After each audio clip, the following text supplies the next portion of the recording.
Hey guys, this is going to be something really interesting. I kind of got obsessed with this film last night. We're watching here is called The Last Blockbuster. I'm not really going to be doing a reaction, although the title does say reaction.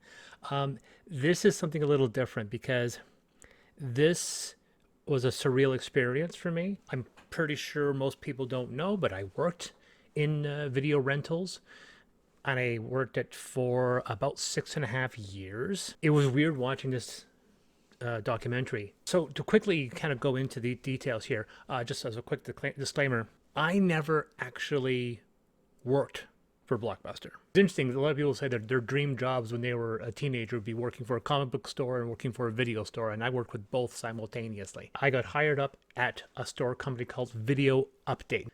It was just VHS.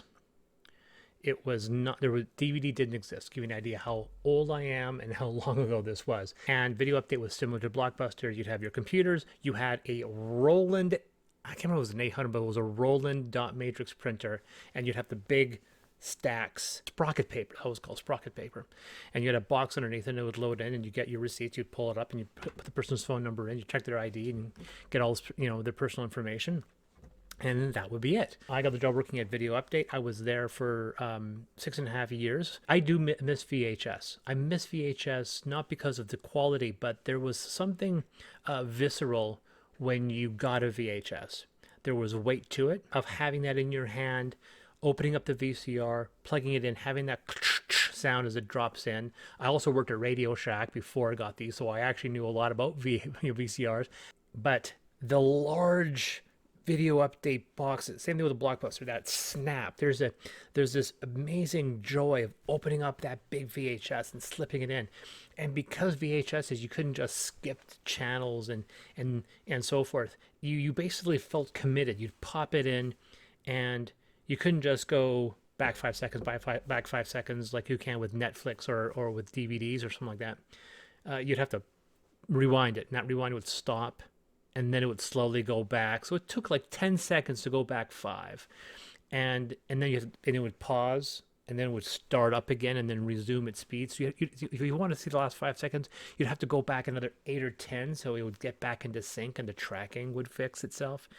Auto tracking was such a cool, amazing thing back in the day. You were basically committed. And that was something that was very similar to a theater-like experience.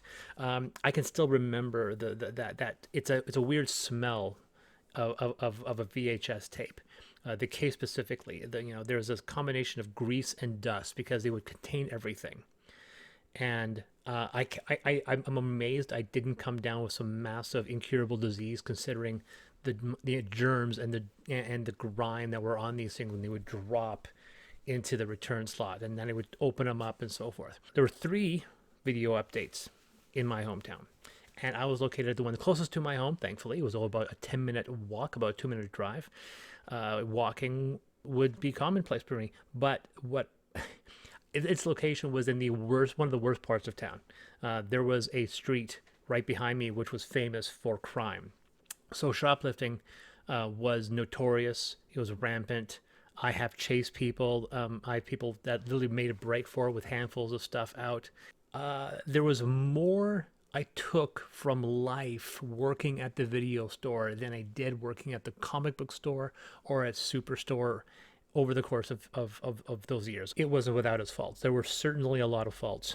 The biggest one would be just the hours. Most of my shifts would be 5 o'clock to midnight. So yeah, people would drop off videos. You'd take them out. You would realize that they were unrewound. I would say about 15 to 20% people never rewound their VHS tapes.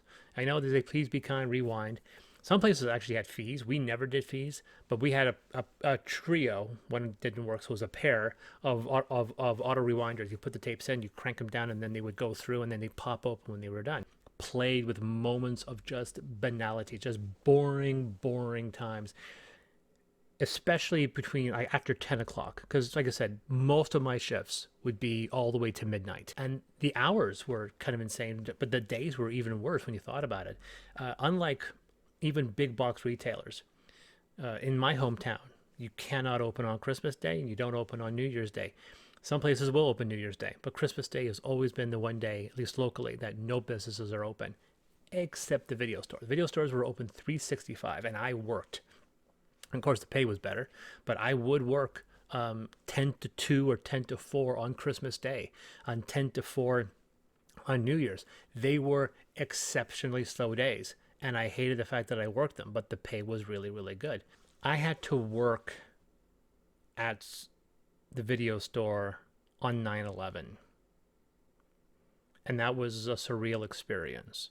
And some people said, people, and for I would say until 4 o'clock that day, there was nobody. And then around 7 o'clock, people started coming in and renting things. And they were renting action movies and comedies. I remember going into work the day after Dale Earnhardt died. And I remember telling a customer, like he actually had a NASCAR cap on. I said, I'm surprised you're not watching the news. He was like, what do you mean? I go, well, Dale Earnhardt died. And he just walked out. He didn't rent anything. He just left. I never dated anyone even cursory related to Superstore. I almost had a date with an employee, a coworker at the video store, and I did actually get a girlfriend, a very short-term girlfriend. I think in 2000. Kevin Smith in this video talks about he actually got laid in a video store. I did not. I did get laid because of the video store, but I didn't get laid in a video store. And that was cool. I remember like Friday or Saturday, we would get the shipment of new videos. It took a long time for the employees to get the benefit of being able to pre-rent movies, right? Companies were so hotly against it. It was years, probably 3 or 4 years into it. I can't remember how long before we were finally allowed to take a video home. But we got into beaucoup trouble if we did not have that title on the shelf, because once a new release came out, we weren't allowed to rent it for like 2 weeks. So we were actually worse off. So when a new release would come out, we're like, well, now we can't watch this brand new release for 2 weeks. So that's when they finally conceded and say, okay, you can watch it before the release on your own, privately. You have to sign a little thing, and then you can take it home, but you have to have it back. And there like, I think there was 1 or 2 times where I didn't get a chance to, and I had to race to drop it in, and I got in trouble. I got in trouble quite a few times because of certain things. I mean, I remember hearing horror stories of people recommending the worst things to people because they liked it and they had no comprehension about some of other people's taste. A good example of this would be a situation where somebody would recommend a teen sex comedy to my elderly parents. And my sister, getting so angry, she drove in and to that store and dropped it and said, who in their right mind would recommend this? Like, are you a complete idiot? I never in my entire life ever got criticized for my suggestions. I would have people would come into the store and say, tell me what to rent. People will see on shelves, they'll see like staff picks. That was rare. That we didn't get into staff picks for a good 2 or 3 years as well. And then maybe 4 years into it, they started doing staff picks. And staff picks for me were videos that people would rent. I think the reason why people, more so than even today, I think people would blind rent stuff just casually and to watch it. If you've taken the effort to go into the video store, you had decided to buy. So you were going to rent something, even if something you wanted to rent wasn't there. You were going to rent things. And I think that opened the door to watch new and interesting titles that you wouldn't have watched. I used to watch the worst films I would never stream. I would turn them off within 5 minutes, or I'd watch the trailer and stop. But in the 90s and the 2000s, I would watch them, because if I'm paying, in some cases, only $1 to rent something, I'm going to watch that. I'm not going to take a title home and then not watch it. People wouldn't come to me or any of my coworkers and say, recommend me a film, and I'll say Terminator 2. We're like, well, we've seen Terminator 2. Star Wars. Everyone has seen Star Wars. So when someone says, recommend me a film, you don't recommend the top 100, right? You recommend something cheap and inexpensive that no one's heard of, that is very good. And that became a hard thing to do, because even you wouldn't even say Blade Runner, because Blade Runner became a cult hit because of VHS. Highlander became a hit because of VHS. But by the time you hit the late 90s and 2000s, you stopped recommending them because that cult had already risen and everyone had already seen Blade Runner. Everyone had already seen Highlander that would want to watch Highlander. So you had to expand and recommend things that you knew people hadn't seen. So for me, someone would ask me to come into the store, and depending on who they were, if they wanted a lighthearted kind of comedy or family drama, I would recommend something like Big Night. Big Night is a amazing film that few people have heard of and nobody has seen, and it's a fantastic movie. I never got told wrong if I recommend Big Night. Someone comes in and they said they all want an action film, a modern action film. Someone could come in and say I want a war film, or depending on who it is, and if there's an older gentleman come in and go, what do you recommend? I would pull a film called The Beast. It is a mid. It's not a horror film. It is an early '90s war film, with a stellar cast. You see the cast is like, oh, I know almost every one of these actors, and it's a crazy story because it deals with the Russian occupation of Afghanistan. So there's no American characters. It's Russian characters and Middle Eastern characters. The Middle Eastern characters are done by Middle Eastern actors, some of them Middle Eastern actors, and all of the Russians are played by Americans, which I thought was funny. And the Russians are all speaking English. It's a fantastic film. Relatively low budget because we're following this tank, which is the titular beast, as it's trying to move, cross Afghanistan and getting lost in the process. If someone came in asking for a serial killer movie, which was really big, Seven was a big hit, and Silence of the Lambs was a big hit. So at that point, all the direct-to-video were making serial killer films, but they all did them wrong. And I say specifically wrong. The reason why they were wrong was because every one of them would focus on the killer. Seven and Silence of the Lambs were successful and popular because they focused on the characters trying to catch them.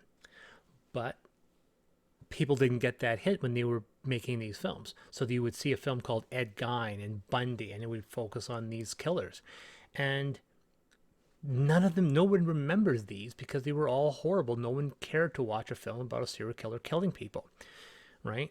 But CSI was huge. And yet they hadn't thought of making it the procedural of how to catch killers, and so forth. There was one notable exception, which was my recommendation, which was a film called Citizen X. Now, Citizen X was actually a movie from HBO, which is another reason why nobody saw it, because it was never a theatrical release.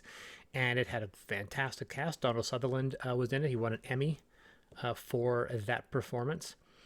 And it deals with one of the most prolific serial killers in history in the Soviet Union, which was a nation that denied that could happen in their state. In their opinion, serial killers were a side effect of democracy and capitalism, and it would never happen there. So their denial allowed this guy to propagate and kill for nearly almost 10 years, if not more. And the movie was about this small group, these police officers and these military people that believed that there was a person out there, and their process of hunting him down. Fantastic movie. What else was really, really popular for me to recommend? Dark City. A lot of people didn't know Dark City. I would push that on everybody. The Arrival, not the new Arrival, talking the old Arrival, done by David Twohy and starring Charlie Sheen. David Twohy, of course, would go on to do the Riddick films. There was a great film called Frequency with Dennis Quaid. That's a tearjerker. There's a wonderful little sci-fi film tearjerker that would be, you push that, you would never get a negative reaction. If you wanted a horror film, I'd recommend maybe The Relic. Once again, people were like, why would you recommend The Relic? Why not recommend Alien? Because everyone has seen Alien. If it was a number one film that people would talk about today, it's not, people wouldn't have watched it back then. People like talking about the film Equilibrium. Well, Equilibrium was a cult hit because people would recommend it. I'd say, hey, watch Equilibrium. There was a fantastic Canadian film called Cube. Cube was also one that was heavily recommended by me because, you want a low-budget horror film that's really smart? Here's Cube. Another big one was The Cell, which a lot of people hadn't seen. And, of course, it was the big film by Tarsem, who made a bunch of really cool films since then. But back then, not people saw it. But if I was to pick the three that were kind of my trinity of recommendations, it was Big Night, The Beast, and Citizen X.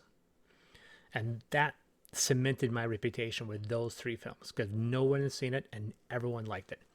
Video Update also had an adult section. This is where things may get a little outside of PC, but we did have it. We never had the doors. Some people had the doors. We never had the doors. It was a hallway with a turn on it, and everyone had it. It was a doorway, and sometimes they were big. Ours was really large. It was a very large. We had hundreds and hundreds of adult titles. I even to this day I can remember the shape because it's T-shaped. It goes like this, and then there's a little nook, and then it comes out. And there's, unfortunately, the cleaning closet was in the adult room section, so you would have to get the vacuum cleaner out of the adult section. And I remember it very clearly because the VHSs, the rental boxes were normal size, but they also had a lock, right? They had a locking mechanism because we didn't have we had a camera in there, but we could never see it. The resolution was horrible. So we couldn't track people, but so instead there was a lock. So they had to bring the VHS, and I'd put this on the thing and move it down, and it would unlock the VHS, and you would take the title out. Or you would leave it in, the lock, you would just take the lock off, which I think is what happened. You just took the lock off. And then the promotional boxes, they weren't the little boxes that you see. They were huge. I would say, maybe 9 inches by 8, like really, really tall. They were significantly taller, and they were unfiltered and uncensored. And I very remember clearly the vivid films were on one side, and then in the nook. And it's weird because you have these kind of permanent long-term memories back then of the weirdest things. And there was this guy named Ed Powers. He was an adult film producer. He did, and I'm not kidding, hundreds of titles. And that nook was just all of his titles. And I tell you, as someone who was definitely, I wouldn't say it, was I a teenager? I can't remember. No, I was in my mid-20s, early 20s, but I was still a hormonal man having free adult videos. Of course, it was embarrassing because all the other employees were girls, so you didn't want to do that because you were a perv. But luckily, my manager had no compunctions for doing that. He would absolutely let me rent because he would rent from me and I would rent from him. Because, and this is the honest God truth, and it's been 20 years, so I can say it, what I would usually do, instead of, to avoid the paper trail, if I was closing a store at 12 o'clock and opening it at 10 o'clock the next day, or even if I'm starting at 12 and I know the employee, I would just take a title. I would just take it home and I would watch it. And then I would, because I would get home like 12 o'clock and I would stay up till 2 a.m. And then I would go to back to work the next day and put it on the shelf, and no one was the wiser. That's how I watched most of my adult films back when I was young. But that's also how I watched some new releases. I would take oddly enough, that's how I saw Finding Nemo. The first Finding Nemo I took home from the video store, and I watched it and I brought it back the next day without leaving a paper trail. But that was the adult section, and the hilarious thing is that there was a table in the center, and that table had a bunch of adult videos you could buy, and there was a stack of bags, and you would have to take the title out and put the bag in, or put it in the bag, and then take it and you think people would buy adult movies? Like, yeah, more often than you might think. Not as often as a regular film, but it was quite often, and that was very, very humorous and uncomfortable. Because you would have the strangest collection of people, some women, not too often, mostly men, some really, really old, some of obvious religious background, to say the least, and they would come in with a bag. And of course, you'd have to take it slightly out of the bag. You'd have to take out the package just slightly so you can scan that title, put it back in, and close it up, and keep that in the bag so no one would see what you were watching, what you were purchasing. And that was that. And that was Video Update, because Blockbuster didn't have an adult section. I always worked in a place that had an adult video section. So that was through the 90s and into the 2000s. Unfortunately, Video Update got bought out by Movie Gallery. Movie Gallery was the second biggest. They were under Blockbuster. Blockbuster was number 1. Movie Gallery was number 2. Movie Gallery bought up Video Update. Our uniforms and all of the signage and everything changed over the course of a couple of weeks. We never shut down. We always kept running, I believe. And then we switched over, and I got Movie Gallery shirts, and nothing changed. Nothing changed, except for I think the big change is that we finally did drop that dot matrix printer with the sprocket paper, and now that's when we got thermal paper and the thermal printers, and that was a big change. And the computers changed, and eventually in time we went from having those old computers to actually having faster machines with an LCD. Nothing with a touchscreen. Oh god, we were never a touchscreen. We never got that advanced, but we did eventually get 14-inch flat screen later on, and that's how it was for a bit. Eventually, I got transferred to another store. It was about 10 minutes further away, so drive, so I couldn't walk anymore. It was on a hill, and I did that for I want to say a couple months, but it was probably more, 8 or 9 months. It had a much smaller adult section. It I was working at that section when the DVDs started to come in, but it closed down, and this was the beginning of the end. This is now early 2000s.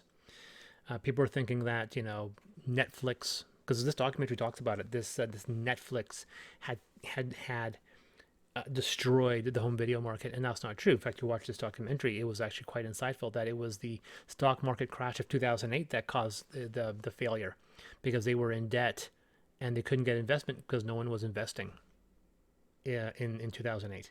I will agree with that to the extent that movie gallery was going downhill way before Netflix even mattered.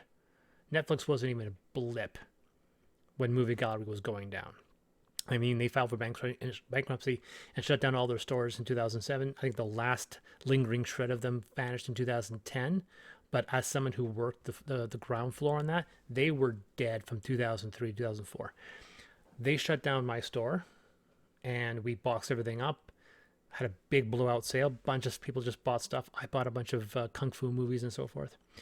Anything that was DVD stock, however, that got sent to the other two stores. So I found myself transferred back to the crime-ridden store, which I didn't care for. So I was back there, and everything just repeated. I was back on that old place, slow shifts, and that's lasted for, I want to say, another year, maybe, before that store was closed. And then the DVDs moved over to the final location, the flagship location for that town, which was in another strip mall. I was only one of two people. I think I was the only employee at the one location that got carried over to the crime-ridden store, and then I was only the one of two people at that crime-ridden store that got transferred to the flagship because they liked me because I was very popular. So they brought me in, despite the fact that I'd been written up like twice and I was a very lazy employee when no one was around. You also weren't supposed to play movies, but we played movies all the time. When Movie Gallery came down, they would give us specific VHS previews to play, and we would play that, which sucked because we wanted to play our own movies. We did that occasionally when people weren't around. I would pop it in. But the manager was, I'm actually friends with the manager, but he would just come in to check on us. And I'm just like, it was just annoying. I was like, dude, we're fine. Don't worry about it. But eventually we got transferred to the flagship location, and that one had a much smaller adult section. I did not rent nearly as much. All my adult video titles were rented from that crime location.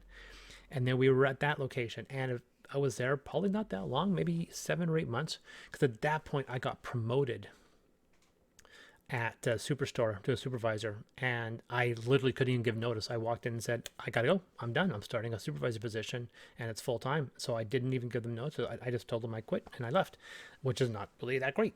But that store stayed that way for at least another 2 or 3 years, and I don't want to say 2005, 2006, but eventually it closed as well. And I'll tell you that it wasn't Netflix. Absolutely wasn't Netflix. I think it was a combination of things. I think people were finding other ways to rent. I don't think piracy was a big deal at that point. I don't think the movie downloads were that big back then. But buying VHSs and buying movies and having that proved a lot more popular. Case in point, the audiovisual department at Superstore, which is the department I ran when I got promoted, it had a huge selection of VHSs for sale, which eventually shifted over to DVD. That was hugely popular. I remember manning the launch of several big titles. I remember when Titanic came out. Now, Titanic came out, VHS was still the norm. DVD wasn't out yet. And we got 4 of the most insanely heavy displayers. We had to build the ship around the display. And the store opened and people flooded. Nothing like this happens anymore. That spread to owning a collection instead of renting.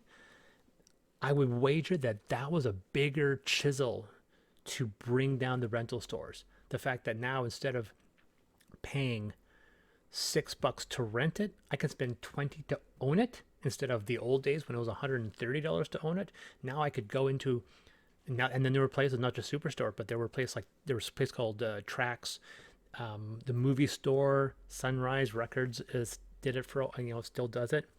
But you would go in and you would just buy brand new stuff, and they have big displayers when they would have it. And when DVDs became popular, and they were once again $22, $23, people would just buy them. And because of DVDs being so small, the idea of collecting them the same way you would collect CDs became paramount. Once VHSs got completely pushed out and DVDs were the norm, the idea of owning instead of renting, because nobody rents a CD of music. You buy a CD of music and you bought a DVD. I would wager that that killed the rentals companies more so than Netflix. I befriended more customers through the video store than I did in 13 years working at Superstore. And that's a very special experience. You don't get that anymore, right? And yeah, it's fascinating. 6.5 years I worked in video stores. At no point was I ever shortlisted to become a manager. I had no interest, and the pay wasn't that great anyway. For example, if you worked at a video store and you had a VHS box, the worst thing ever was closing a box and having it open. You wanted that click, that firm click, and the moment it opened up on its own and you couldn't close it, worst experience ever. It's worse. It's like pressing a toilet flusher and having it not flush. It's just like, what the hell is this? There were trade magazines that we would get to flip through. They would show you stuff that was coming up as much as 3 months in advance. Most of the time, these trades weren't for big movies because these big movies were coming anyway. But it allowed you to get from Video One. Before Video One became Entertainment One, they were Video One. You could order things from them, the VHSs and DVDs. And I remember seeing these trade magazines and going, oh, this is going to be an interesting film. Oh, this is going to be an interesting film. But most of them were for films you had never heard of, direct to video. And to this day, the one that I thought of the most was a full page ad for a cartoon called Titanic. I want to say Titanic 2, or it was just called Titanic. It was an animated version. It came out about a year or two after Cameron's Titanic. And I remember it very clearly because there was a big disclaimer on it. Because you would think a family cartoon about the Titanic, that seems ill-advised. And that was because there was this big disclaimer on it that said, family-friendly ending ensures everyone survives and lives happily ever after. And I remember reading that going, is that a good idea? Why? This is not good. Going back to what I was saying earlier, I did have sex wearing the Video Update polo shirt. That is true. I'm not sure why I'm sharing that, but there was one time I was wearing the shirt when I got laid. But yeah, so that was my history of my history with the video store and this reaction. It was very surreal watching this because when they talked about the history in the VHS era, and it very much was bittersweet because I remember that time period. I remember, working in that video store for 6.5 years. But yeah, anyway, that was it. Like and subscribe if you managed to get this far into the video and you're still watching. Fantastic. But anyway, guys, I hope you enjoyed this little rant, and I hope to have more content for you in the future.